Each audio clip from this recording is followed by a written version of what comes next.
Streaming live around the world, this is Paper Cuts with Brad and Jay. I'm the one you love. I'm Jay. Thanks so much for stopping by. Over there's Brad. It's his show. It's his show. That's why I'm the host, and we just love Jay. Now you know it's all natural. I mean, nothing's rehearsed, right? No, absolutely nothing is rehearsed on this show. God, you just suck the life out of me. It feels like you've got a lot grayer since we started this. I have. I know. I have. Grab your jar of moonshine. Tonight, we chat with Russell W. Johnson. We are live. Here we are. Happy evening to all. What are you laughing at about now? I didn't listen to the intro before, and it just cracked me up. I was trying to go as deep as I could go. That's all. Welcome to Paper Cuts, everyone. Hope your day or week, whatever today was. It was a long week for me today. I don't know what's going on, Brad. It was a long week for you today too, right? For work. Long week for me today too. Yeah. Yeah. Fridays are not supposed to go like that, right? But now everyone gets to end it with us. Two dopes with microphones. We have a guest with us tonight. Make it an even longer week with us. Exactly. I'm here. Brad's there. We're going to do a little bit more of this fiction with a kick chat. Another Shotgun Honey. Yeah, we've had a bunch of Shotgun Honey people on recently. Yeah, we may talk about some moonshine too. I don't know. A little bit. You have some moonshine, don't you, Brad? Yeah, a little moonshine. I just have Not bourbon. really. It's water. It's water. Welcome to the program, writer of the Moonshine Messiah. You can pick that up through Shotgun Honey. Thank you. Yeah. Russell W. Johnson. Russell, thanks so much for hanging out. Thanks for joining us. Thank you for having me. Russell. Not much. It's a long week here too. The short weeks always feel long. Don't they? They do, yeah. don't they? They're like the longest. And like today was a week long. It felt like I don't know what was going on with work. And Brad was complaining about it too. And it's like, okay, let's just do this. Let's just get through the day because we knew we had a show tonight. Enough about us. What's going on with you in the book? So, the book launched a week ago today. So, I'm had a little trouble paying attention to work this week because I'm excited about the book being out. And sounds like, from what I've heard from Ron, the sales got off to a really good start. So that's great. Nice. That's good. Yeah. Any kind of feedback from people so far? Most of the reviews have been good. I've only gotten one negative review so far where a lady told me there was too much cussing in the book. And 3 minutes into the show, we were talking about negative reviews. Yeah. Brad usually keeps track of that because I usually. At least you didn't bring it up though. I didn't bring it up, so it's okay. But and it's shorter than 5 minutes usually if I bring it up a negative review. But yeah, they're going to happen. Yeah. So far, that's it. The lady just said there was too much cussing, and I just responded to her that was bullshit. And then so I was gonna say there wasn't enough cussing, but okay. Yeah. I wouldn't even count that as if she gave you like 1 star or whatever, but I wouldn't even say that's a negative review. That would. I don't think she bought it. She just, I think she looked at like the first pages you can see, and then need to send me send me a Facebook message just to let me know that there's too much cussing in my book. Book's not for her then. Yeah, you should just told her you'll try harder next time for more. Right. Yeah. So this is. Someone told me once you should write like your parents are dead, and so I've kind of done that. But then I'm always a little embarrassed once, like my mom starts buying the books and passing them around the family. I think Lansdale said something like that.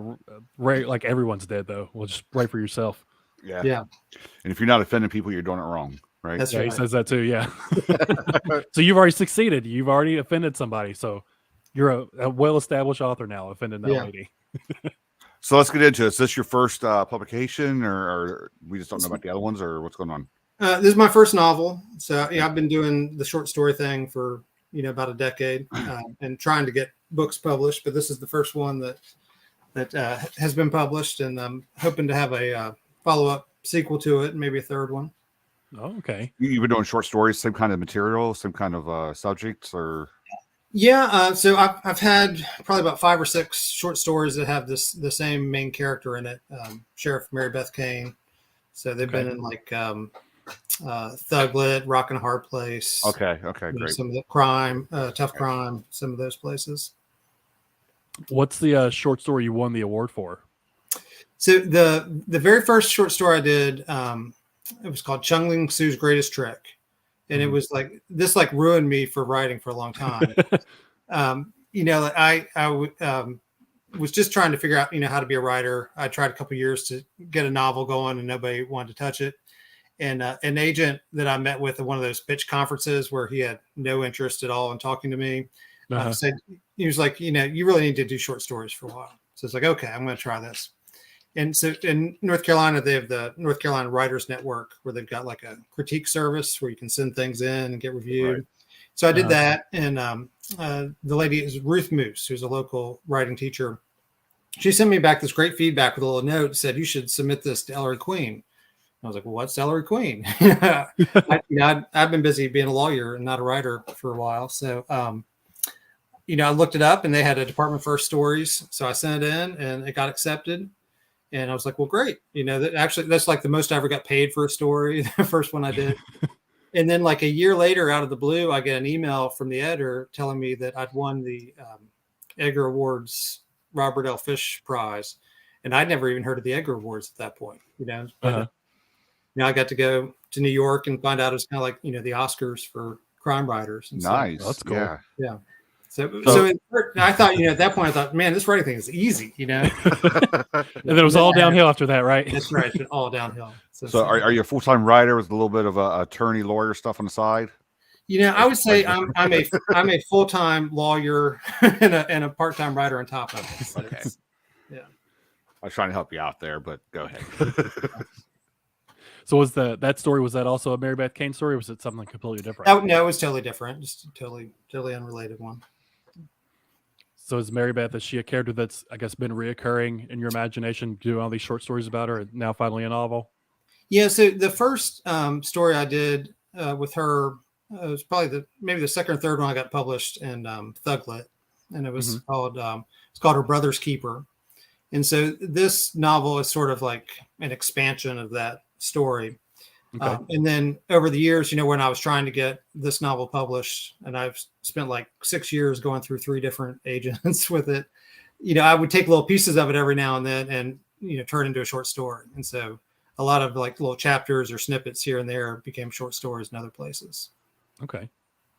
I got to say, like, when I first started reading this one, like I was picturing Mary Beth a certain way, but then the office scene, when she gets down and dirty with somebody, and I'm not going to give any spoilers, but I was like, well, I don't think she's like that now. I'm trying to I'm trying to paint a picture of what each person kind of looks like. I do that when I go throughout a story, but I was totally wrong with her.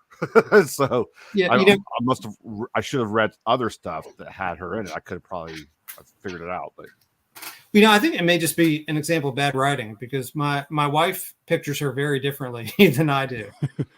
Like she kind of pictures her sort of brutish, strong lady. Well, I mean, because being the sheriff of, a country town in West Virginia, so I figured she always had a jar of moonshine with her to begin with. And I don't know what sheriffs do in West Virginia, but maybe.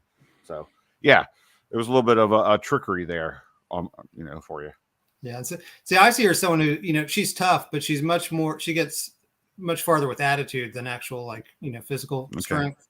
And I wrote this before I'd ever seen Ozark, but I kind of think of her as like the Julia Garner character. Like if she grew up to be sheriff, that's Mary Beth Kane. One of my favorite characters of all time. Yeah. Brad, you ever watched Ozark yet, have you? I haven't yet. You keep telling me to watch it. I haven't got around to it. There's this big debate because I tell them how good Ozark is. And Julia Garner's character, one of my favorite characters of all time, of anything. So, yeah, she's great. So you had this sitting around a while before it landed with Shotgun Honey. It's been written for a couple of years, years. Yeah. So I think I read this book in 2016. Oh, dang. And it, I sent it out. I got it's like the best response I've ever gotten from queries. I got an offer from an agent like right away, and stupidly I just took it. I was like, yes, finally an agent. I'll do it. And it turned out to be a really bad experience.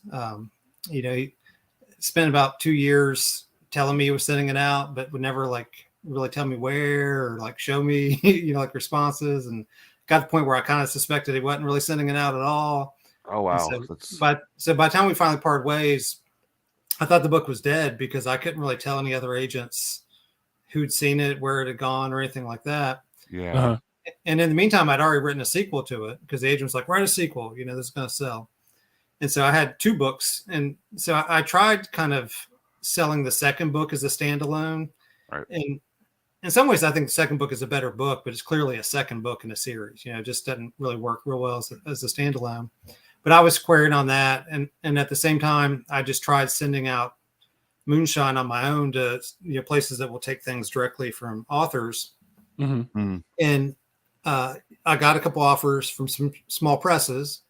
And so some of the agents who had the second novel, I was pinged them. It was like, hey, by the way, I've got an offer on this other novel. And all of a sudden they were very interested. They wanted to see the first novel.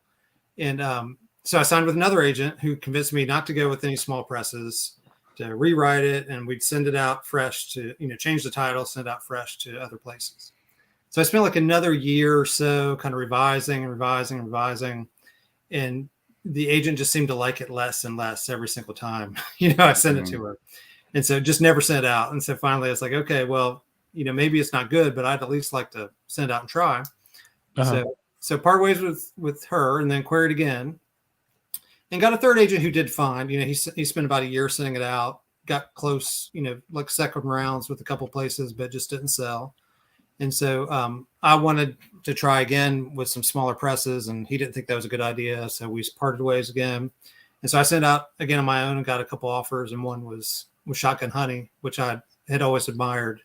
They'd rejected my flash fiction many times, so I knew they had good taste. And so I went with them. So you didn't have very good experience with agents, basically. No, I'm now on my 4th agent, and it's been a good experience so far. So okay. Hoping fourth time is a charm. Yeah.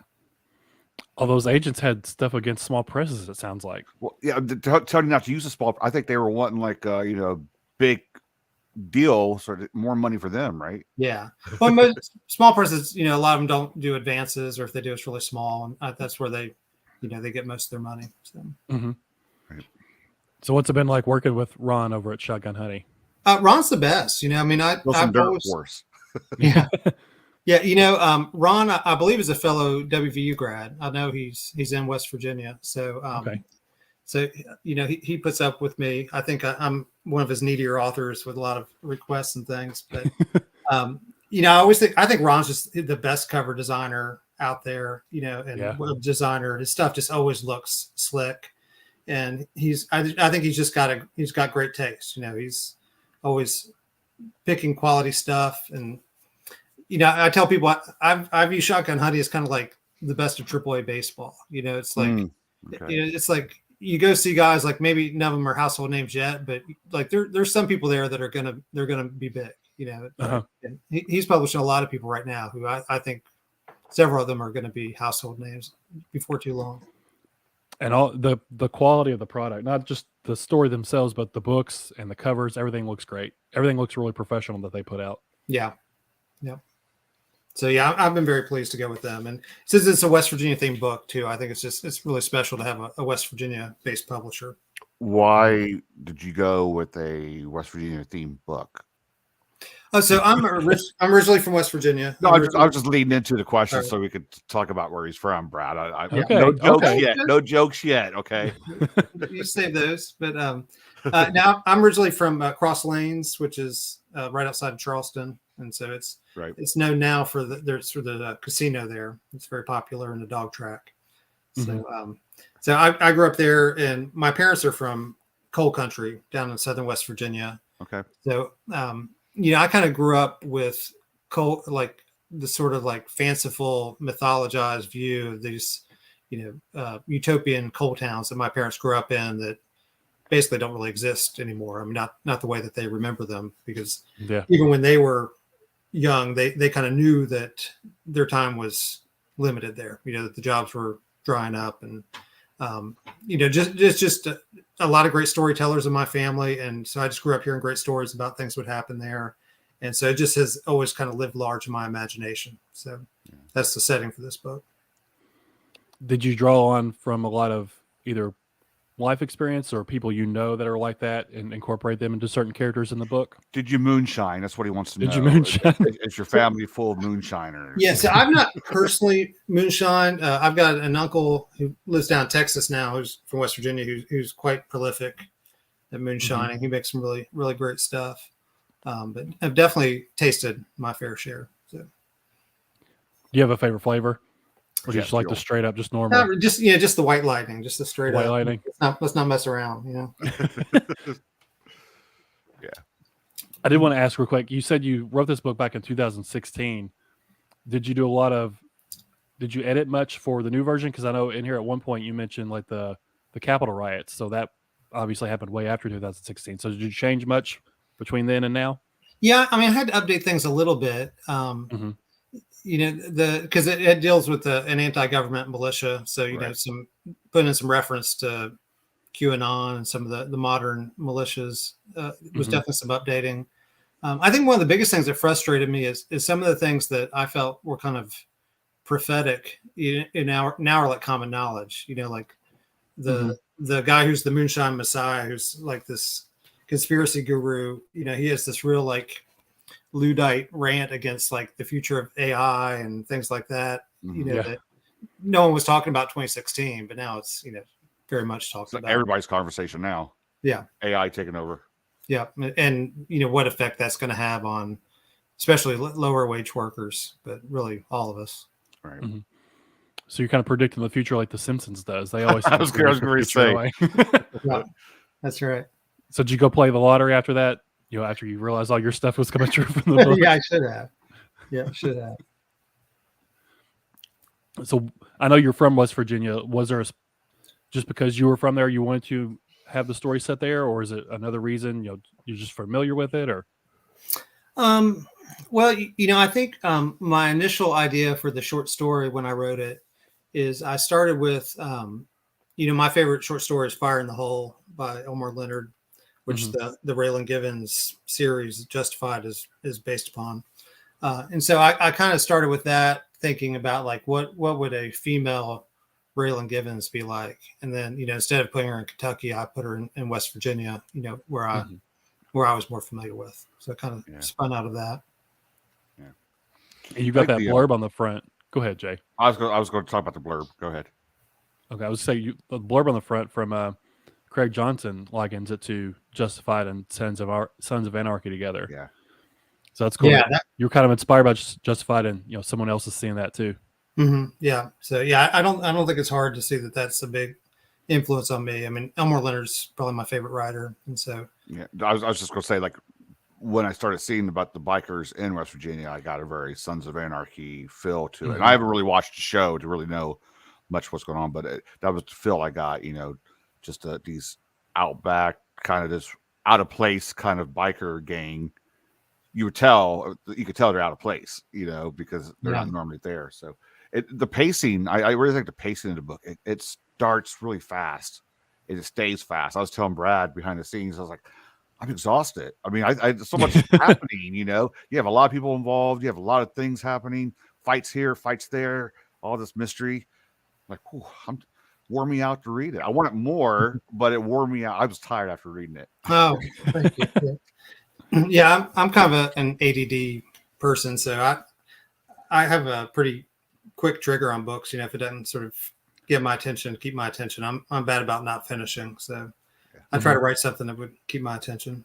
So that's the idea anyway. So, and with being a lawyer, were you pulling any kind of real life situations that you may have been involved in and making it into you know, changing the names, of course, but putting it in this book anywhere or any of your writing at all? Are you Patrick Conley? No. You know, I probably am more similar to Patrick Connolly than any other character in the book. Oh yeah. Just because he's sort of like, you know, the straight boring guy. But you know, I think Mary Beth's one of her antagonists in the book is this country lawyer named Alexander Pomfried. And so I've been like the city slicker from Raleigh up against, you know, some real kind of flamboyant country lawyers, and so I've definitely drawn some from that experience. What's he keep calling her, darling, or what is it? What's Sugar. Sugar. Shit Yeah, like sugar. that. Yeah. Yeah. That's a very Southern thing to call somebody sugar. Yeah. Yeah. Yeah. So I've had a lot of like kind of my cousin Vinny experiences where I'm sort of like the city lawyer out, in the country and getting home cooked. And that's always an experience. So all your fellow lawyers, do they know you've written the book? Have they read it, or are you like, no, please don't read this? No, a lot of them know about it and are, I think reading it now. So it's, it's probably something that, had I stayed with sort of like the more traditional firm that I was at for a long time, I might have had to conceal a little bit, to keep them Use a scared pen away. name or something. Yeah, business clients. But, the place where I'm now, most of my clients actually speak Spanish. And so I'm not really too concerned about many of them reading it, to be honest. Go back to the blurb real quick. How did you get a blurb from Craig Johnson? For those that don't know, he wrote the Walt Longmire series, which is the Longmire TV show. Yeah, so I'm a big fan of his as well, and I was reading about him one day and found out that he's from Huntington, West Virginia, which I didn't realize, because he writes the stories about out in Big Sky country where he is now. So I just started searching around until I found some contact information, and I want to say maybe I just went through like his website, like the contact me little field on the website, and kind of pitched him who I was in the book, and was wondering if he would be willing to take a look at it and possibly blurb it. And it's one of those things, like you just shoot out and don't expect anything to happen. Right. But I mean, it was maybe like 30 minutes later or something, I had an email from him, and that's cool. The only thing he said was that, he said he'd be happy to look at the book, but just he doesn't read on screen. So I'd have to send him a hard copy.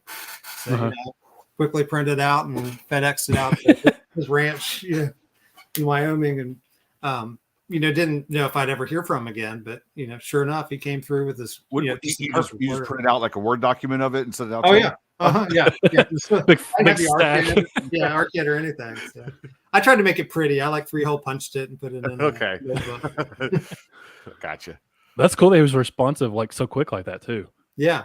I mean, it's really great. I think when someone of that status is willing to, give someone the time of day who's, a nobody trying to get their first book blurbed. I feel like most people we've talked to that have gotten blurbs from like, I guess, bigger name people, they've all been like, yeah, they were really nice, willing to help out the newcomer or the lesser known author or whatever. So I feel like that's pretty consistent throughout the writing community in general. Yeah. The authors willing to help each other out like that, which I think is really cool. It didn't seem like too many people, not everybody, I'm sure people have egos, but for the most part, it seems like egos are pretty much in check and everyone's just down to earth and willing to help everybody out. Yeah. It's really shocking, especially like in crime writing, like, I don't know. I guess just because of the subject matter, you would think people would be like difficult personalities, but it's like the nicest people in the world, crime writing. Yeah. Same with the horror community. Yeah, everyone's like, everyone be like, oh, these people are going to be awful, the most evil people ever, but they're like the most nice people you've ever met. They just do all the evil stuff on the page, and then they're nice in real life. Yeah, but then you look at like YA or romance, and it seems like they get pretty vicious with each other. Yeah, don't leave like a 3-star review for any of those because they'll come after you. Apparently, they will come. Yeah. The 4-star review later blew up the other day. She tanked her book, man. It was bad. Did it happen again? It's happened quite a few times, I know. But. Yeah, she made I don't remember her name, but she made a TikTok video complaining that someone gave her 4 stars and it ruined her perfect 5-star average. And come on. So they shouldn't do that as an author, but also now people who haven't read the book are just giving it 1 stars. And it's down to like 1 point something on Goodreads. She's tanked her book. I mean, that's happened before in the past a couple of times. I remember, but that's people are setting themselves up for that. But that's just like it's karma. But also, I don't believe in going purposely reviewing a book bad if you haven't read it. But she kind of got what she got coming.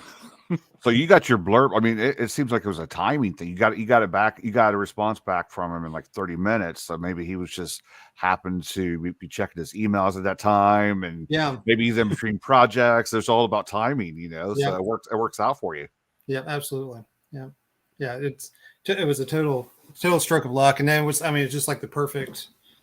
Like if I was to write it for him, like that's what I would have written. So. Yeah. So did you ever in your wildest imagination think he would respond at all? No, not really. But at that point, I was so used to getting rejected and things that I just was like, I have no fear of embarrassment, so I just send things out and see what happens. Yeah. I want to shout out Paul Shepard real quick because I don't remember where he's living at, but it's 3:00 in the morning where he's at, and he's here watching the show. Oh wow! He set an alarm this time, right? He Paul? did. He set an alarm so he could wake up and watch the episode. He always watches it. He always hops into chat like 2.5 days early, and then he watches the replay. So we appreciate it. They're still waiting for their big name authors, Neil Gaiman and Clive Barker, to respond back. Yeah, I mean, I should say in fairness, I mean there were a couple others that I sent to them who did not respond, so it wasn't universal. But I don't, everybody's busy, and I mean, you can make a career on it. Bentley Little uses the same Stephen King blurb from like 25 years ago. So yeah. Well, that's the funny thing is, like, I'm planning like a book 2 and 3. I'm pretty sure I'm just going to use that same blurb, no matter. I would totally, what number book it is. So. James Fetcho likes your title. The Moonshine Messiah is a great title. Would be a great name for a tune. That definitely would be. Get on it, James. He writes. James sings and plays music, plays guitar. Yeah.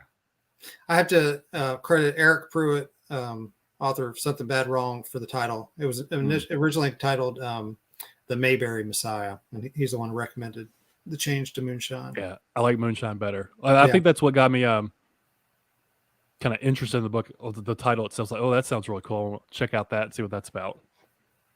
Yeah, and you said put a ring to it. You said your agent had you change the title. Do you remember what you changed it to? Was it still? No, it's my friend, another writer, Eric Pruitt. He's the one who had recommended. Oh, I'm sorry. Back when I was going to change it. Yeah, they recommend you change it. Yeah, so it was going to be called Ruckus, was the name then, and so that agent was very big on me trying to emulate Carl Hiaasen, and so the idea was to find a title that sounded like a Carl Hiaasen book. So, and I liked Ruckus, but I liked Moonshine Messiah better. So as soon as I part ways with that agent, a different ring to it, I think. Ruckus doesn't sound bad, but it's way more generic than Moonshine Messiah. Is like very unique. I like that a lot. Yeah. Moonshine Messiah sounds like it belongs with Shotgun Honey. It does, yeah. It sounds like a Shotgun Honey type title. So, I think the disconnect that I had with that second agent is she wanted me to make the book funnier. Like there's a little bit of humor in it, but I still see it as ultimately a crime book or a mystery. And so, to me, the Moonshine Messiah, there's still sort of like that element of mystery and crime to it. Whereas, Ruckus is more like, I don't know, a caper or something, than a crime story. It totally would have changed the tone if you injected a bunch more like slapstick comedy in it, which would have felt off. Yeah, except some of the comedy is just the fact that it's these backwoods people in the heart of West Virginia, and just we won't go too deep into it, give it all away, but still. Like Mary Beth ragging on Izzy because he's short. Like that's the quippy, funny back and forth instead of you trying to. Some of the sayings too. Some of the country kind of sayings. So those aren't funny, Jay. That's real. I was going to say Brad probably uses those in his everyday language. Sugar, calls people sugar all the time. Yeah. Everyone in the chat's loving the title too. Moonshine Messiah. It is a really good title. Thank you very much. So a lot of those things, those are things that tend to come from real life. As writers, I think we all have license to steal anything we hear and stick it in a book. I got a kick out of the whole pirate radio stuff going on too. Because you were in radio. Well, back when I was in radio, like it was actually big. Pirate radio was bigger. I don't hear much about it anymore because of like satellite and regulations and all that stuff. But when I was younger, growing up, I would be able to find some of these pirate radio stations that's coming out of, people's basements and stuff, just listening to them, public access stuff, at least around Ohio and stuff. I was able to hear, but I like the whole, they kind of knew where he was. They didn't know how to get to him, being in West Virginia, the regulations were kind of different, and it was like an open airwave and he could say whatever he wanted to say. Yeah. I got a kick out of that. So. That's kind of what Sawyer does too. He says whatever he wants to say as well. Yeah. Yeah. And someone put him on YouTube and he kind of took off. So. Yeah. So, like the idea for Sawyer and his character and him being on the radio like that, was that something you were inspired by with real life, or just an idea you thought up? Or Yeah, I'm trying to think where he started initially. I think he was. Let's see. I mean, I definitely have some flamboyant family members who like little pieces of them here and there might be in Sawyer, but maybe the Walter Goggins character in Justified a little bit. When Boyd went on his like preacher mode, that was a lot of fun. But I think it was mostly, it's one of those. I think most characters, like, it'll be inspired by some real life thing, but then it just becomes its own thing. So something else. yeah, Kind of develops something different. yeah. So, have you already? You were talking about earlier. Have you already written book 2 all the way, or something you're still working on? Yeah. Book 2 is done. I've just sent a copy editor to do the cleanup, proofreading stuff. And I've started on the third one. I've got it kind of outlined in my head and piddled around with the first couple chapters. Is that it? Going to be a trilogy, or is it going to be more than? No, my plan is to end it with 3. Yeah. Okay. Got it. Nick Spooky Noodles. He says, "Got to go. It was nice seeing y'all again. Sorry I have to leave so soon. Nice meeting you, Russell." See you, Nick. Noodles. Nick's So with, got a lot of books out. So. Nick does. With the other 2 books, are they also going to be with Shotgun Honey, or you're not sure yet, or hopefully so? I would hope so. Yeah, I mean, don't know for certain. I'm talking to Ron about book 2. So We'll put in a word for you. All right. I'll email him. I'll now. twist his arm. Yeah. Yeah. Yeah. For those that don't know, we did a written interview with Ron that's out now exclusively on our website, and the Moonshine Messiah was mentioned during the interview as well, talking about the cover and stuff. So I really like the cover. So did you have much input on what you wanted on the cover, or was that all completely Ron's idea, or how did the cover come about? Ron asked me for ideas, and I told him that I really didn't have. I'm not a design person at all. I told him that I was thinking about marketing it as a West Virginia book, and making a mountaineer mystery, and so I think I had the idea of maybe making using blue and gold as the colors. I didn't even put that together until right now. Yeah, blue and gold is the West Virginia colors. Yeah, so that was probably my main contribution there. So. Yeah, I thought it was. Well, I'm thinking of the West Virginia college football team, and then more like black and gold, or is that just a blue I just don't know about?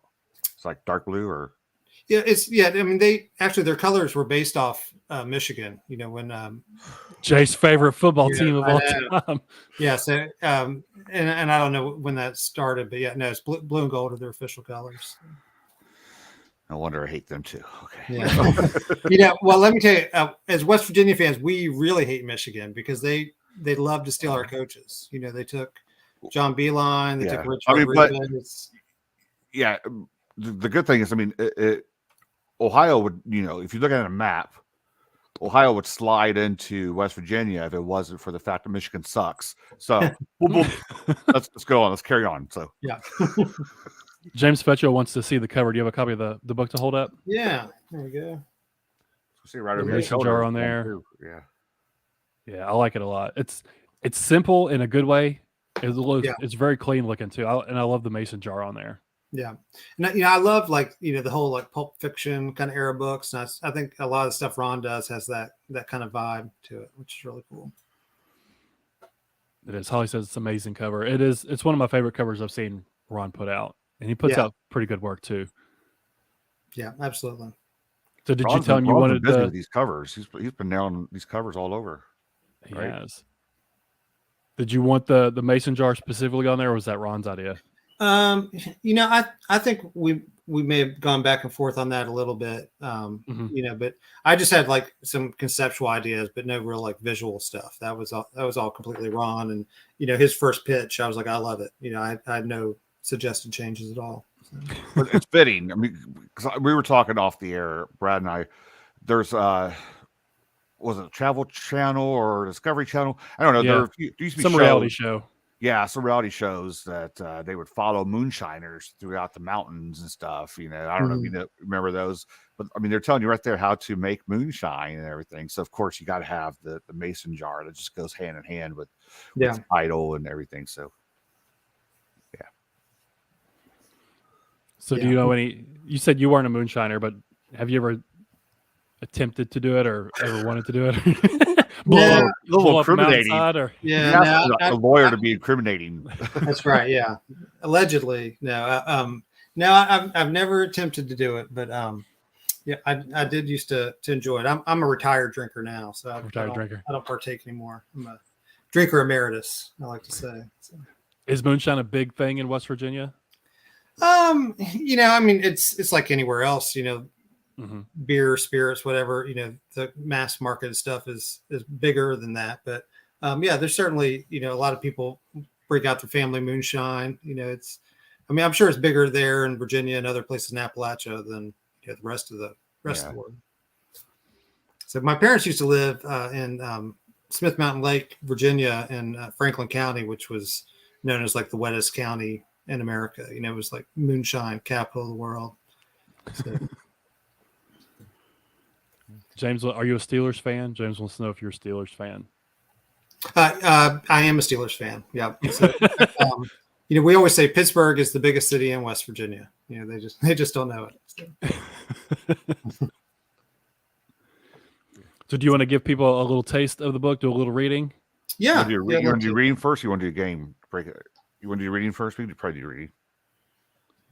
It's up to you guys. Whatever. However y'all want to do it. It's fine with me. We'll do the reading real quick. Give people a taste. Okay. All right. So I'll read the first chapter to you, and if this starts to feel long, I'll just cut off. It's about 6 pages. So, all right. I won't do any intro. I'll just kind of go into it. They started coming a week ago, roaring into Jasper Creek like some kind of satanic cavalry charge, dressed in black leather with metal spikes and emblems of skulls and serpents and eagles and flame. More bikers have come every day since then, pouring relentlessly into the sleepy Appalachian town, and no one knew why. Sheriff Mary Beth Kane had staked them out overnight at the KOA campground where they were living like hippies in tent cities, passing copious amounts of hooch around the campfires. The backs of their jackets said they were from industrial towns, places like Detroit, Pittsburgh, Milwaukee, Sheboygan, and Youngstown. Such a gathering might make sense in Sturgis or Daytona or some other biker pilgrimage destination. But Jasper County was in southern West Virginia, the ass end of the state, surrounded by nothing but worked-out coal fields and hollers so deep you had to lie on your back to see the sun. Not exactly a tourist magnet. Fuckers were up to no good. Mary Beth could feel it. By the way, F-bombs are allowed on this show. Is that right? Okay. We'll make that lady proud that gave you the That's right. Thanks for asking after you drop the F-bomb. afterwards. All right. Yeah, it's completely good. It's better to get, forgiveness and permission. Okay. At 7:30 that morning, she spotted the first to rise. One of the old bikers walking around the KOA bathhouse. With binoculars, she watched him as he readied for an early morning ride, revved his engine, and took off serpentining through the campground. When he made a left onto the road that led up to Highway 460, Mary Beth spotted something strapped to his back that gave her a chill. A long gun. She was pretty sure it was an AR-15, a military-style semi-automatic rifle that had become the weapon of choice for mass shooters. Mary Beth decided to follow. Her car was unmarked, a black Camaro convertible she considered the greatest perk of her office, but she knew she'd soon be made for a cop regardless. For days, she had tailgated various bands of these guys, practically forcing them over the speed limit as a pretext to pull them over. But so far, she hadn't found anything other than bad hygiene and good manners. The bikers always being all, yes, ma'am, and no, ma'am, and I'll be sure to watch my speed, ma'am, before getting off with a warning. The man she followed now was heavy set, wore dirty jeans and a puffy black coat without insignia. Long hair and beard were both bushy and gray, an outlaw Santa Claus in polarized shades. His motorcycle was a forest green Dynaglide, a comfort bike, and he was taking her nice and easy, cruising low and slow through town. He knows he's being followed. Mary Beth was sure. Thought maybe he was trying to wait her out, see if she got bored enough to move on. But Mary Beth stayed the course for nearly an hour. A low-speed, sirenless chase, like OJ's white Bronco minus the hoopla, till she realized he was heading out of Jasper County into McRae. Why in the hell, she said aloud. This was the third or fourth time she'd followed a group of bikers out there, a place nobody in the right mind wanted to go, least of all Mary Beth. She'd grown up in that former coal mecca that was now on its last legs, where only the most stubborn of locals remained, by subsisting on welfare and disability scams and all manner of backwoods black market wheelings and dealings. The first time a group let her down those windy roads, she assumed they were just trying to take her out of her jurisdiction. Little did they know that McRae County's population had dwindled to the point it was being annexed into Jasper. Her department was already getting calls for assistance with its near-daily overdoses. And all too soon, the entirety of McRae's dilapidated, drug-infested enclaves would officially be under Mary Beth's authority. Screw this. Mary Beth hadn't had her coffee yet and wasn't in the mood for another trip through there. She flipped on the party lights, flanking her rearview mirror, and let the siren wail. The motorcycle moved to the side of the road. This was the first time Mary Beth had pulled over one of these guys alone. Policy mandated she use backup in such a situation, armed suspect and no exigent circumstances. But she was the sheriff, goddammit, and she was getting impatient. She used her car's loudspeaker to issue a command. Hands in the air, as high as you can reach. The biker did as he was told, his back to her with the weapon of war laid across it at an angle. Mary Beth dropped the mic, lowered her window, and opened the driver's side door, swinging it out like a shield. She pulled her Glock 22 and trained it on the back of the biker's head. Take 3 steps towards me, she shouted, and do it slow. The biker dismounted awkwardly. He pivoted around to face her and took 3 slow, exaggerated steps, like a pirate walking the plank. On your knees. The heavy man wobbled, had difficulty dropping to his knees, and lowered a hand to steady himself. Hands in the air. Now, motherfucker, I'll blow your head off. Easy, man. Yes, Jesus, God. The man reached for the sky like a Pentecostal at an altar call. I'm complying here. You'll have no problems from me. Mary Beth's heart battered her ribcage as she thought about that AR-15. If there was a bump stock on that thing, he could turn her car into Swiss cheese in about 3 seconds. Good. Mary Beth tried to slow her breathing. You follow my commands and we'll get along just fine, understand? Yes, ma'am. Mary Beth swallowed hard. Okay, slowly. And I mean molasses in January slow. I want you to lie down on your stomach with your arms out in front of you, just like you got them now. Again, the man complied. Once he was prone, Mary Beth approached. She placed her size 7 boot on his lower back and tapped the barrel of her gun against his helmet. You hear that? Yes, ma'am. That's my gun. I'm going to pull this rifle off your back. If you make any sudden moves, I'm going to use my gun to fire a bullet through your spinal cord. We clear? Crystal. Mary Beth seized the rifle with her left hand. She pulled it straight up from the man's back and wriggled the strap out from under him. Good. Mary Beth took a step. Do you have any other weapons on you? No, ma'am. Mary Beth backed away 10 paces and laid the rifle on the grass out of reach, just as a station wagon of gawkers passed by. Stay put, she said. Mary Beth approached carefully and frisked the man to ensure he truly had no other weapons. While he lay by the roadside, she also did a quick inspection of his saddlebags, confirming there were no other weapons or contraband. The only thing of note she found was the man's ID and a permit for the gun. Okay, you can sit up. The man rolled onto his back and propped himself on an elbow before eventually getting upright. Want to tell me what you're doing? Mary Beth said. Just wondering and wondering. The man's odd response was something Mary Beth had heard before and was beginning to recognize as some kind of code. Maybe a biker way of saying fuck you to the cops. The way folks around Jasper said bless your heart when they were too polite to tell you to go to hell. I mean, what's with the rifle? She asked. It's just for protection. Protection? The rifle had a 16-inch barreled SP1 carbine with a collapsible buttstock and a high-capacity magazine. It was what police departments with budgets far greater than Mary Beth's issued to their SWAT teams. You expecting a zombie apocalypse? You can never be too careful, ma'am. Mary Beth gave him an ugly look. Then she made him wait there, sitting in the dirt while she ran a check to make sure he didn't have any outstanding warrants, or better yet, felonies. But to her disappointment, his record came back clean. I was told West Virginia was an open carry state, the man said when she returned his ID. Uh-huh, yeah, that's right. Can I ask why you pulled me over then? I don't think I was speeding. Mary Beth maintained a bland expression. I pulled you over for that busted taillight. The biker removed his sunglasses, revealing white, unburned circles on an otherwise ruddy face. I don't have a busted taillight. Mary Beth bent over so they were eye to eye. Want to keep it that way? The biker nodded. He remained compliant while Mary Beth retrieved a tape measure from her car. She spent the last couple of days researching every conceivable motorcycle regulation she could find, dreaming up new ways to harass these guys into moving on. Now she took her time inspecting the Harley, eventually coming up with citations for a seat that was too low, handlebars too high, and the lack of a passenger handhold. Y'all don't really want to keep hanging around this little hillbilly old town, do you? She asked as she handed over the ticket. Can't be any fun getting harassed by the local fuzz every day. It's a beautiful part of the country, the man said. especially this time of year with all the leaves changing colors. Mary Beth frowned. She pulled back the citation. I'm not sure I measured right. Think maybe I might need to start all over. Maybe disassemble a few things while I'm at it. The man gave her a shit-eating grin, a mischievous glint in his eye. Don't mind at all, ma'am. Take all the time you need.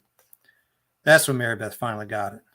Flaunting the AR-15, the slow-going drive, and patient compliance, no matter how ornery she got, he wanted her there, wasting her time, not watching what all the others were doing. He was a diversion. That's chapter 1. Just wandering and wandering. That's right. Nice. Yeah. So like some of the I guess slang like that, the wandering and wandering, is that something you made up, or is that something you did research on for real codes that the bikers and different gangs use and stuff? Or No, it's just totally made up. totally made up. He had conversations with the Hells Angels. Okay, That's right. Yeah. Like, he actually was undercover in their group for a while. Right. Like Hunter S. Thompson. Yeah. Yeah. Now I do like just enough research so it sounds like I know what I'm talking about. Just enough, right? Yeah. Does. So kind of like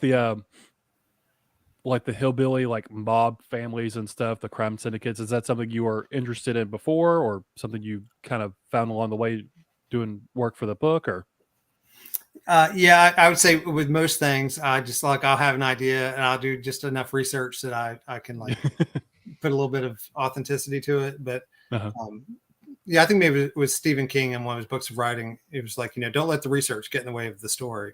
So Yeah, to me, it's like I do just enough research to keep the story going. nice. You'll do a little game real quick. Sure. Do a lightning round. We haven't done this for a long time. All right. this was like our first game to recreate. Was this the first game we It created? was the very first game we played with Megan. Yeah, Yeah. Okay. the guinea pig game. I feel nervous now. I gotta. No, it's simple. So we'll do 60 seconds on the Yeah, clock. do some and stretching and stuff. Right. Get ready for it. and I'll ask you some simple questions, and you, as first thing pops to your head, what your answer will be. Okay. Oh wait, I need to get am I doing a timer? Yeah. Well, See, we got to play I'm- our intro. You're Totally out rusty, of- Jay. You're out of- rusty. Yeah, I am. We haven't done this for a while.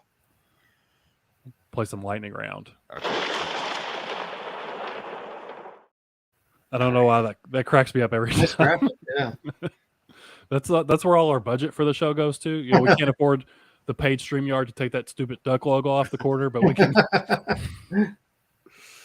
Okay. All right, so just 60 rapid seconds, fire. right? So as quick as you can answer them. Okay. All right, ready, Jay? And go. What would your weapon of choice be in the zombie apocalypse? AR-15. Nice. What's your favorite TV show of all time?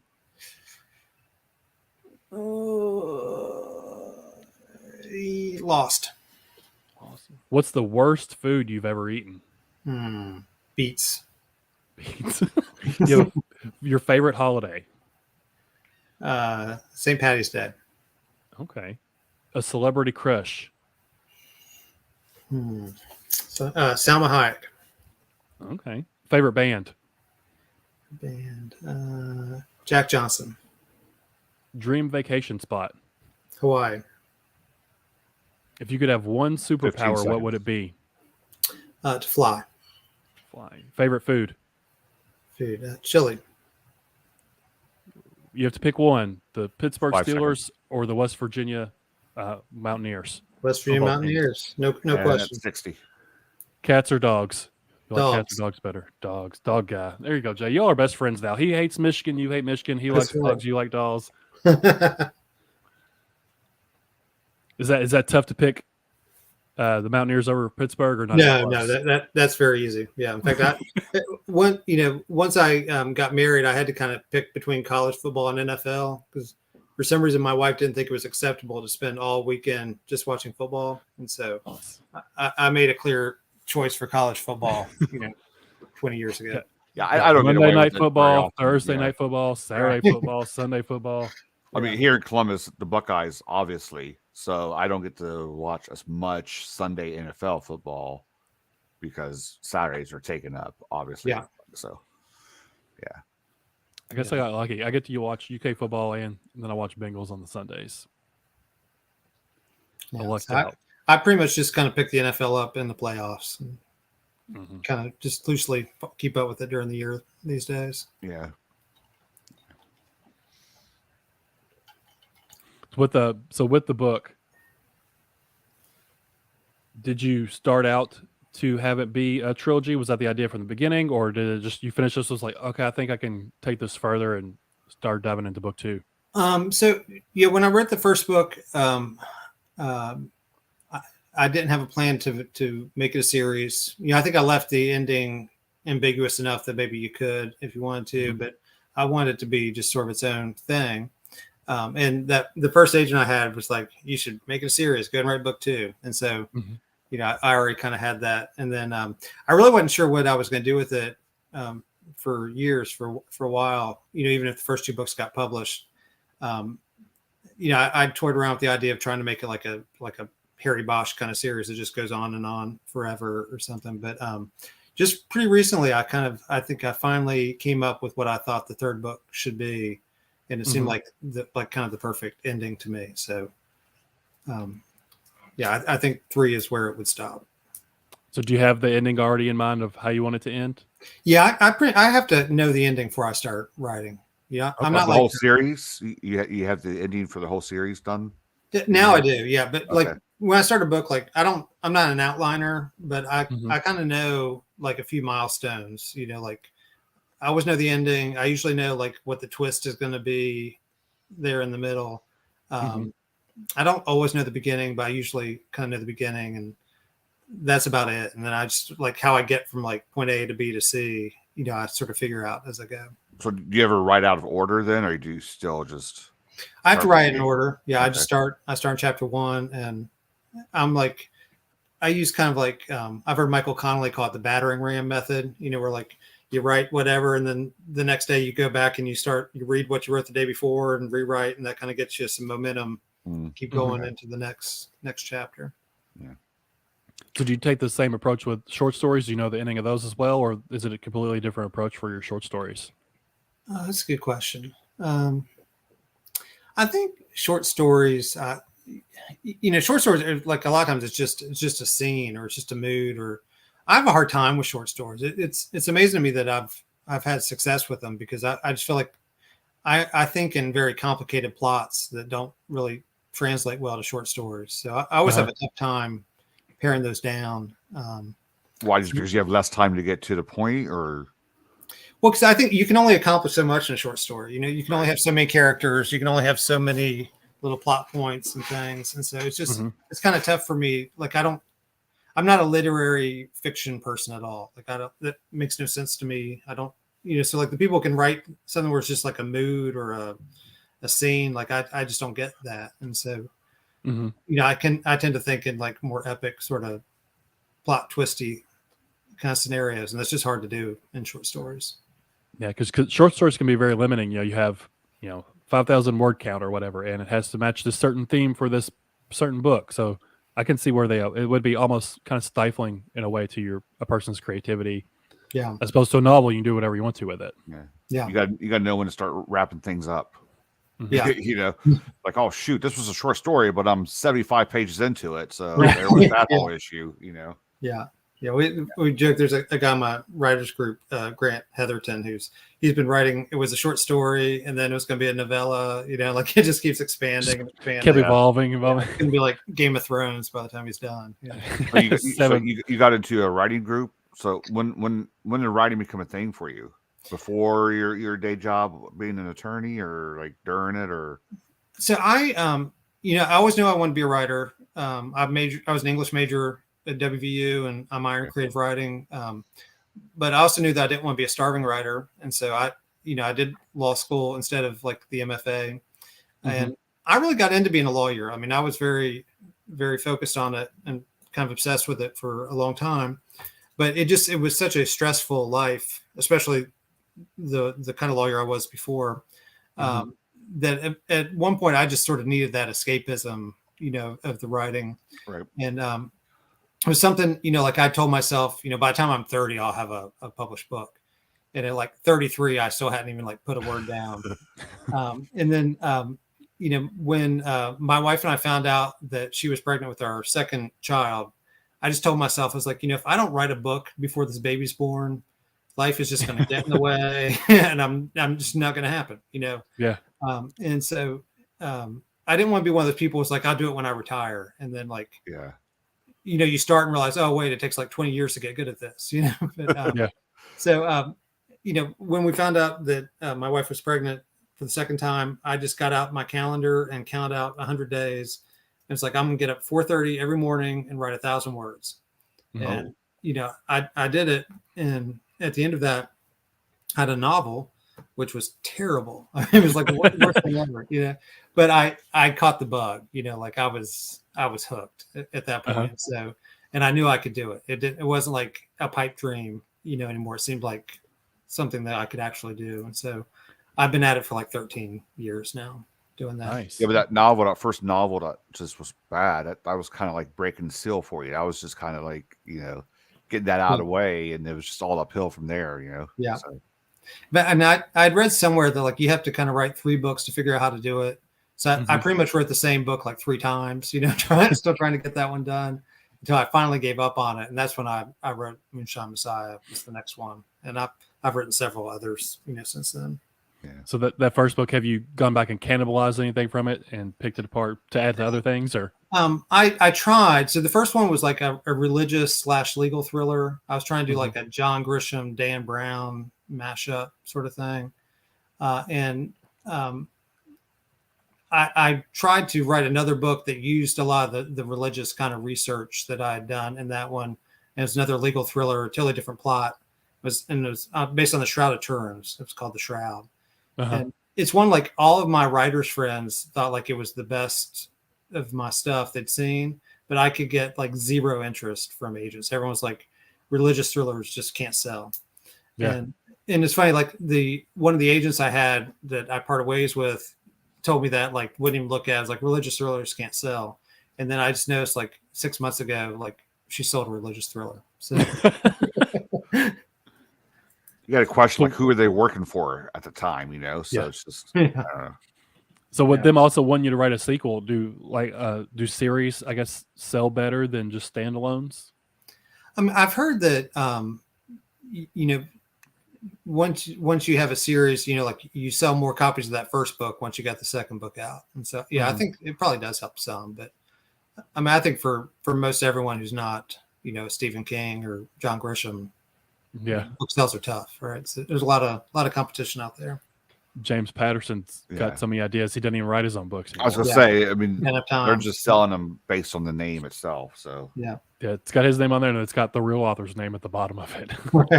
Their name's always a lot smaller than his is, though. Is that how it is now with him? Yeah, he does write anymore. He does like really detailed outlines though. Like he does like a 50-page kind of outline. Like I think he does come with a lot of the story, but I think he gives them like the plot points. It says, you go write this. He's got too many ideas to sit down and write a book. He's done infomercials before for his books. Like I'm up at crazy hours, so like 3:30, it'll be just a weird commercial for the new James Patterson, book, and he still is listed on there as the author, but other people are writing it. Yeah, because he did one recently with Bill Clinton, had both their names on there, but neither one of them wrote that book. There's a third person. Like I know. Brendan Du Bois writes some with him. He's a really good writer, So I mean, he gets good people, to do the hard lifting there, the writing stuff. So like when he first started, he wrote books. Like Along Came the Spider, I think is his debut, and he wrote that one. But he got so popular and has so many ideas, he just doesn't have time to actually sit down and write the book himself. I mean, I know he gets a bad rap from a lot of people, but he obviously has some serious insight into what works. I mean, he's at least what sells, because everyone's buying his books. Yeah. And anytime I go to a library sale or used bookstore, they have just shelves and shelves and shelves of James. Maybe that's a bad thing. I was gonna say, if you're at a used bookstore, that might not be very well. So, and I think I've read like one of his. It wasn't so much my thing, but several people who I've met who just are not like readers at all love his stuff. And so, I mean, I always think that's sometimes, we talk about this with our kids. My wife gets upset sometimes that our daughter, especially, that like she's not reading like more difficult texts and things. And like, it's supposed to be fun, reading's supposed to be like binge watching Netflix, it's supposed to be engaging. And so I don't, you know, as long as she wants to read Dog Man, have at it. You know, That's how my youngest is. I'm like, let's get these chapter books. She's 9. Like, let's get these chapter books, you know, and we'll read them, do reports, you know, review them. She's reading like the Diary of a Wimpy Kid. Yeah, those things. I'm like, don't you want to read like a chapter book or something? You know, these are fun. I'm like, okay, as long as you're reading them, I'm fine with it. So, yeah. Definitely don't stifle them, because that's what happened with me. Kind of like I was really into reading in elementary school, and then middle school we had to start doing like book reports, and they would assign you reading. I was like, I don't like reading anymore. This sucks. I hate it. Yeah. And that just completely turned me off of reading until my late 20s when I got back into it again. Just it sucked all the fun out of it. Yeah. Yeah. I really, you know, as a writer, I really don't want my stuff to feel like homework. You know, like I want people to actually want to read it. That's my hope. So yeah. I remember reading Huckleberry Finn in 3rd grade. I don't think I read much after that because it was required to read, you know, and I did that for entertainment. I'm like, then it was like required to read all this. Yeah. It really kind of turns you off a little bit, I think. So yeah. From 8th grade to freshman year, over the summer, our summer homework was to read Great Expectations for the summertime. I was like, no, I'm not doing that. That sounds horrible. So, I would say that I like Dickens stuff. I mean, it's hard, you know, because of the time period and the vernacular and everything. But I think the great thing about his is he wrote in a serialized fashion. Like he'd send out a chapter, and that's all you get for, you know, a week or a month or whatever it is. So I use cliffhangers. I know some people think they're cheesy, but I always kind of like that. You know, like I kind of grew up like the old like Adam West Batman episodes where it always ends like, you know, on the cliffhanger and Flash Gordon and stuff like that. Yeah. Where the dynamic duo survive. Right. Find out next week. Same bat channel, same bat time. That's right. See, I like that though, because I'm a slow reader and I can get distracted really easily. Like picking up my phone, or I usually read while I'm at work, so I have to answer the phone at work or answer an email. So the cliffhanger chapter's like, okay, I know. Cliffhanger chapters made me want to, okay, let's continue. Let's get to the next chapter. That and short chapters are my 2 things that keep my interest. I can love the story. I've said this before, but like the book can be exactly the same, just change the length of the chapters, and the longer chapters will just like, oh, this is just so dragging. But if it's short, I just feel like I fly through it so much. I don't know why that is. It's instead of 10 chapters, make it like 30 chapters. You're like, man, I'm flying. I'm getting lost. Right. Same length. That's so weird to me to think. It's just you're just changing the length of the chapters, and it can just feel so much faster paced than the other way around. It's just not as like, intimidating. You know, if you're like, oh, just 6 pages, I can read this. You know, like I love Pat Conroy. Like I think he's one of the greatest writers ever. But I always, you know, like every time I read his stuff, like, you know, if he had an editor who would just forced him to cut 100 pages out of this thing, like, you know, it would have been such a masterpiece. Like the chapter's like 30 pages. I see myself flipping ahead. Okay, how many more pages left so I can take a break? But with the short chapters, I don't do that. Yeah. I mean, there's some, you know, that don't do chapter breaks. You gotta stop it, like just the squiggle line in the middle of the page. Cormac McCarthy, I think, is kind of like that. There's not a lot of chapters, just or even punctuation. With this. Yeah. The no quotes really threw me off the first time I read Blood Meridian. I was like, I don't know who's talking or who's saying what. The road. I'm like, what's going on here? I had a tough time with that, and you know, I love No Country for Old Men, and everyone who's like a Cormac McCarthy fan, like, you know, like that's the, you know, they look down on that one, but oh really? Why do they look down on it for? Just I don't know. You know, I'm not a huge Cormac McCarthy person, but every time I get into a conversation with Cormac McCarthy fans about that, they love Blood Meridian, they love The Road, and those were a little inaccessible to me. Like I think I got about halfway through both of those, but No Country for Old Men, I mean, I'd chew through that thing in a weekend. So. That one's almost more kind of thriller-ish, if you could say that in a way. I liked Blood Meridian. I'll admit a lot of it went over my head. I didn't know what was going on, but I enjoyed what I understood. James has a question. Go ahead. I remember Blood Meridian just wondering, like, how is there anyone still alive in the Southwest? Just massacring everybody, and then the judge is stomping around. James has a question for you. Do you have top 5 favorite authors, or a list of your favorite authors? Sure. So Elmore Leonard would be at the top. If I have to limit to 5, let's see. Current writers, I love Michael Connelly. I like Karen Slaughter. It's really good. Okay. Gillian Flynn, I think is great. Ace Atkins. So is that 5? That's why you keep going though. Like You can, who are yeah. reading? Oh yeah, James doesn't make the rules. You can do it. right. Yeah. So yeah, and I like legal thrillers. So I love Scott Turow, John Grisham. Okay. And I love Michael. I mentioned Michael Connelly already, but his legal thrillers are some of the best. The Mickey Haller series. Yeah. Is Elmore Litter? Did he do 40 Lashes Less One? Is that his book? Or is that I don't know somebody that else? one. I read that one. I'll have to look it up. I read that one because remember Tarantino said he wanted to adapt it, so I wanted to read it. Tarantino's a big Elmore Leonard fan. In fact, I think Was it? I first learned of Elmore Leonard from being a Quentin Tarantino fan, and then started reading his books. So are you inspired by any other media, like movies or anything, besides just the authors and whatnot? I would say Quentin Tarantino to some extent. I think just to the extent I try to combine like crime fiction with some dark humor. I think some of my sensibilities came from that era. Well, what was that book, Brad? Real quick. 40 Lashes Less One. Yeah, 1972. He wrote it. I haven't read that one. I need to check that one out. I remember they kind of went to like a Mexican prison or something. I don't remember too much about it, but it was pretty good. I would definitely read more of his stuff. Is that a Western? Because I haven't read many of his Western era. Yeah, stuff. it's more Western. Yeah. Yeah.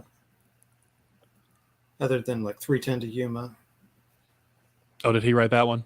Mm-hmm. Yeah, that's a short story. Okay. Because I've seen at least 2 of the adaptations. I'm sure there's a bunch more movies, but I've seen both of those I really enjoyed. Yeah, because he had like a whole career, as like a Western writer, and then switched to crime fiction. And I've pretty much devoured all of his crime fiction stuff, but I'd like to read more of his Westerns. You ever see yourself writing anything aside from the crime world or anything? Just trying to see if you can get it together. Any horror or space erotica or anything like that? Probably not horror. I don't think I've got one of those in me. But maybe space erotica, Jay. Maybe space erotica. Maybe. Yeah. I've written a legal thriller that my fourth agent, 4 Times the Charm, is pitching for me right now. I've had this idea for sort of this like light sci-fi book that I've been like every time I'm in between projects I go back to, and I've got like the first quarter of it done. And I don't know if I can pull off a sci-fi, but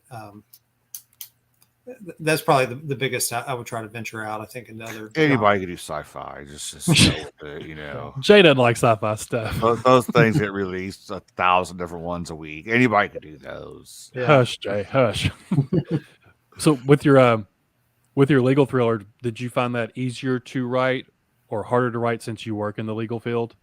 It was much easier to write. Yeah, Was it was almost like too easy. Like it felt like cheating. Did it ever feel like you were just like regurgitating a legal manual or anything? Like A little bit out there.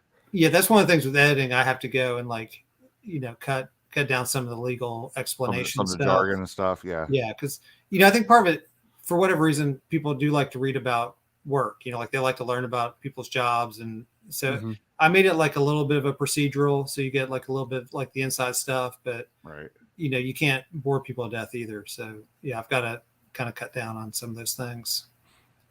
I don't know what kind of law you practice, but were you ever like, oh no, that's a real case I worked on. Let's not add that in there. Let's switch it up a little bit. Did you ever run into that at all? Well, this one is so it's inspired by a real case I had, but totally fictionalized. So yeah, you want to make sure you're not just telling somebody's real story. You change the name and it rhymes with the original. You just Right. change one letter. Yeah. Jason, his name's Mason now. Yeah, that's right. Yeah. No, but it's more like you have like a scenario that you borrow, but the characters are totally different than the real people. Yeah. Was it? I would say because C.W. Blackwell, because he was like a crime analyst or something. So we were asking him like, did you get like bored with writing crime stuff since that's your day job? So were you the same way with the legal procedure, or was it like, no, this is really great? Because you said you wrote it pretty fast and it was easy. So I've been a civil lawyer for the most part, and I've just dabbled in criminal cases. Mainly if our firm had something that was going to trial and it was like a younger attorney who was I got trial experience, even though it's civil trial experience. So I would step in to like help try the case. And so I've just done a couple of criminal cases.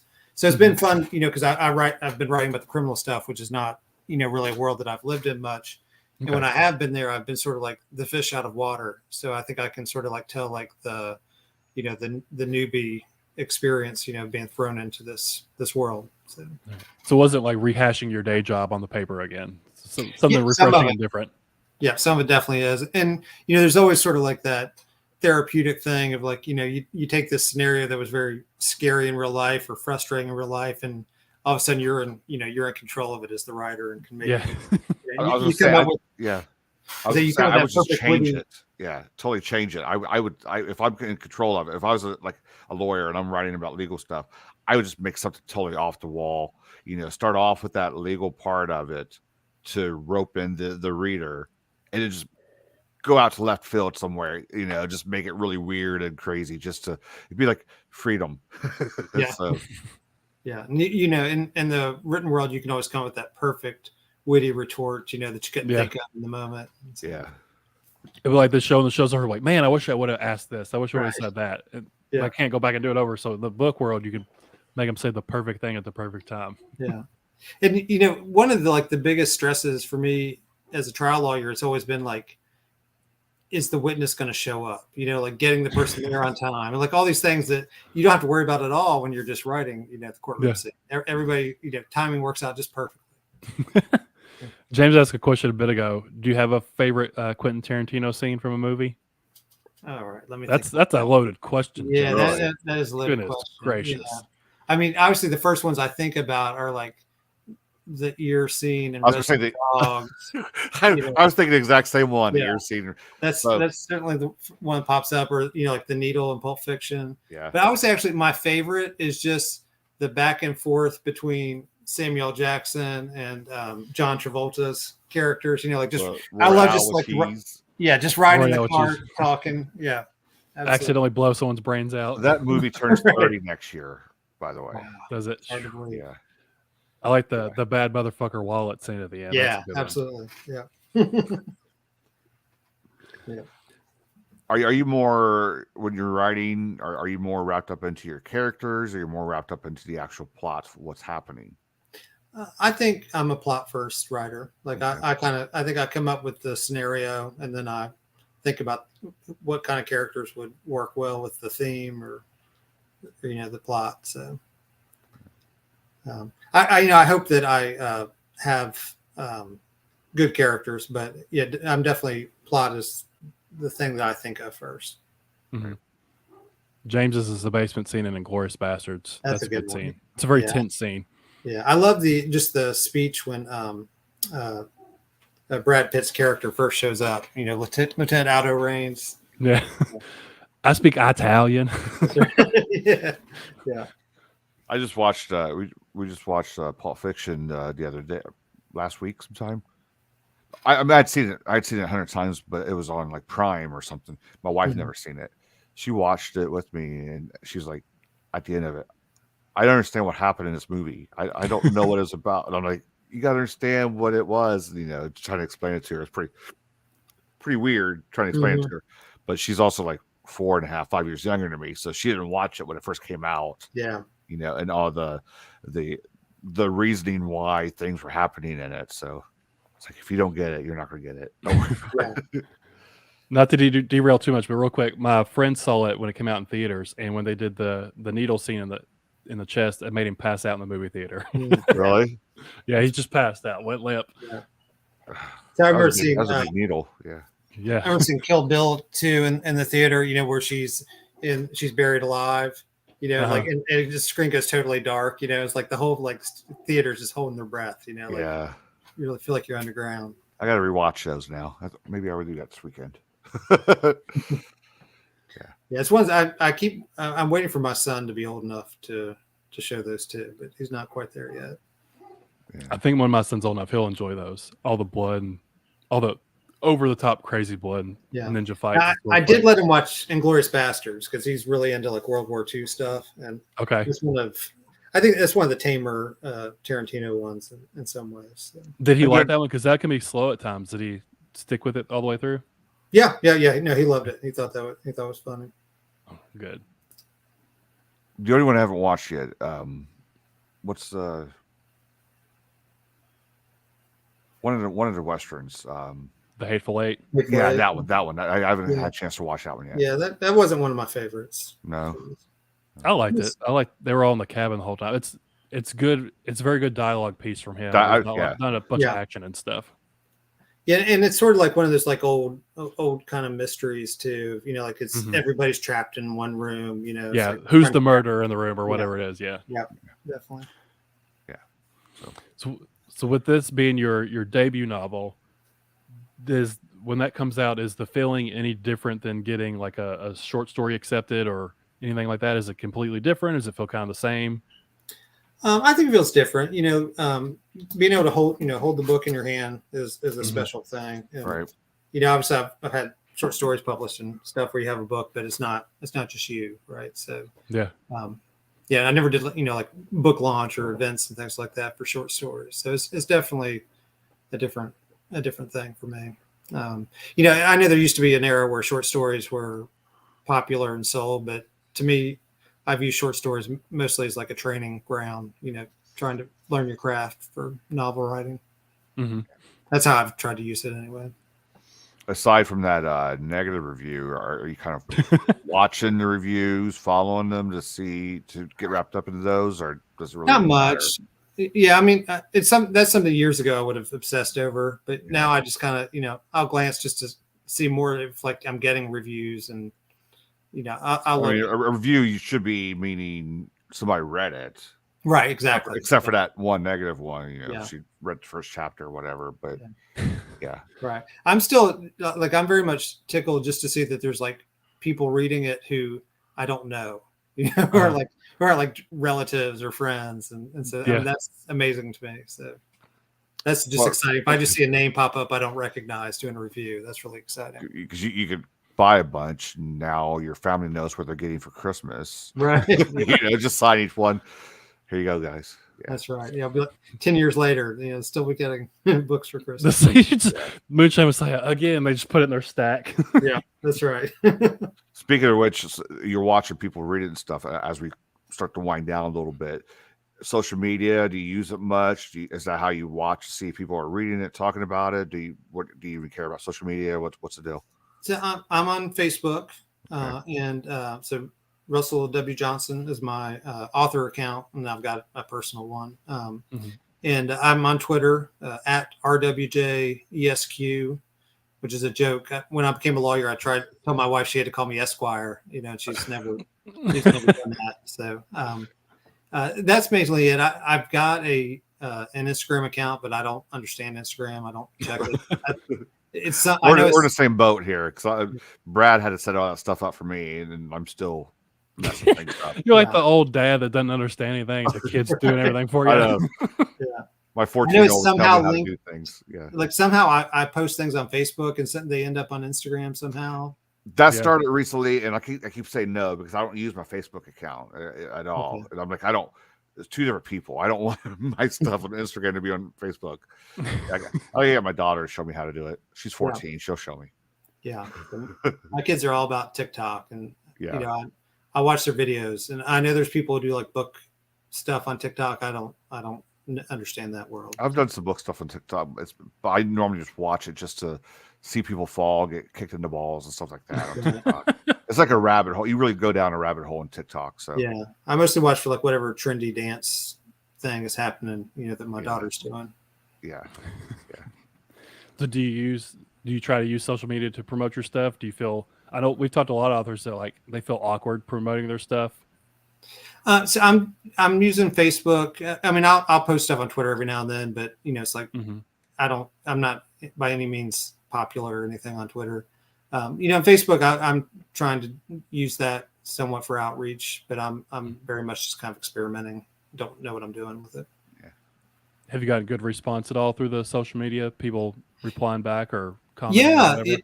Yeah, and I've had a couple. A lot of like the Charleston paper, the Charleston Daily Mail, West Virginia, did like a feature on the story, and I mean that got a huge response. It was like okay. tens of thousands of people, were liking it and stuff. And so that was really really like a hometown hero. yeah, something like that. And and so there have been some things where people have been really supportive, so that's been great. That's cool. Do you feel like that article translated at all into any book sales at all that you could tell? Probably. I mean, Ron told me it sold really well, pre-orders and things right out of the gate. And so I'd probably have to attribute that article to being, to a lot of that. So. Cool. Nice. Yeah. I feel like he posted a picture the other day of he had a couple boxes. And I think it was on your release day. So it's all Moonshine Messiah stuff that that's the pre-orders that he was mailing out to people. Yeah. And he had a big stack of boxes. He had 4 or 5 real big ones. Yeah. So, and I don't know how this thing works. This is my first time doing it, but it seems like everything's very front loaded, like pre-orders is really big. And then, right out of the gate, I fear like after a couple of weeks, it's like you kind of have sold most of what you're going to sell. So, we'll see. Yeah. So that's when the sequel comes in though. And you That's reinvigorate the interest in the first book. Yeah. Yeah. So before we get out here, so book 2's done. You have book 3 kind of in your head, ready to go, right? That's right. Aside from this trilogy, are you working on anything else that we can expect from you? Well, so I have a legal thriller that my agent's trying to sell right now. So hopefully that will land somewhere. And those are the ones I think you're most likely to see. I've got a couple, that I've put in the shelf that I may pull back out, and that sci-fi erotica one, Yeah. I want you to work on the sci-fi one. I think that I like your writing style in this one. I think you'd do a cool sci-fi story. Thank you. Yeah, I've got an idea for it's a UFO kind of thing, and it's sort of a Planet of the Apes ending. So we'll see if I still don't know if I can pull it off. But see, a UFO one would be cool to set in Appalachia somewhere, just in the hills, people getting abducted and coming back, telling everybody, and people not believing them. Yeah, that's right. Yeah, that would be. So we'll see. I haven't given up on that one yet. Yeah. So this one is the Moonshine Messiah, and it's Shotgun Honey. I've read it. Brad's read it, so we highly recommend it for those in the chat. For those watching this later on, it's fast paced. I'm gonna tell you, I thought it was fast paced. I told Brad, I read the first 50-some pages. I was like, man, I'm gotta take a breath, take a little break.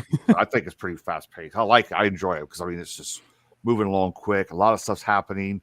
I don't think anybody's going to be disappointed, but the Moonshine Messiah is what you want to pick up. Shotgun Honey, of course, support them.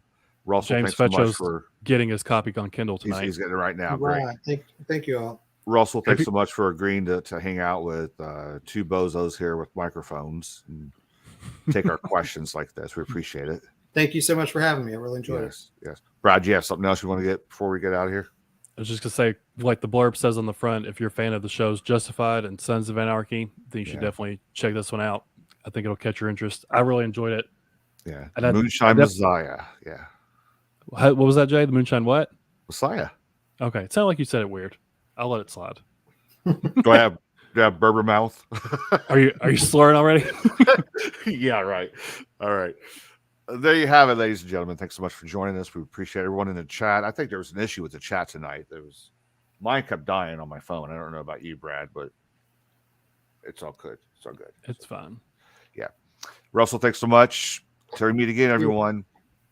Make sure you pick up the book and leave a little review for it. Till then, right, thank you all, guys. Russell, thanks for hanging out tonight, man. All right. Thank you very much. See you guys. Love you, Jay. Bye. I know you do.